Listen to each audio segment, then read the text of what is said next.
গর্বিত মনে করছি, কারণ এটা শুধু একটা তামাক বিরোধী একটা কর্মসূচি বা সেমিনারই না, এটা আমাদের ভবিষ্যৎ প্রজন্মের জীবন এবং স্বাস্থ্য রক্ষারও একটা সুরক্ষার একটা আন্দোলন বলে আমি মনে করছি। আমরা সবাই জানি যে তামাক একটা প্রাণঘাতী রোগ,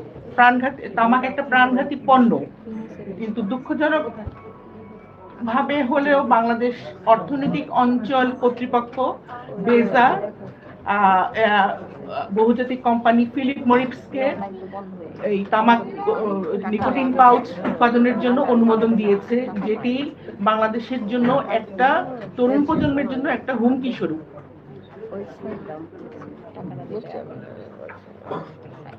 এটি আদালতের রায়, রাষ্ট্রীয় নীতি এবং সংবিধান সহ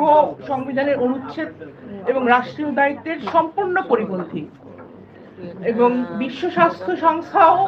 এটার কোনো অনুমোদন এখন পর্যন্ত দেয়নি। পণ্য হিসেবে তো স্বীকৃতি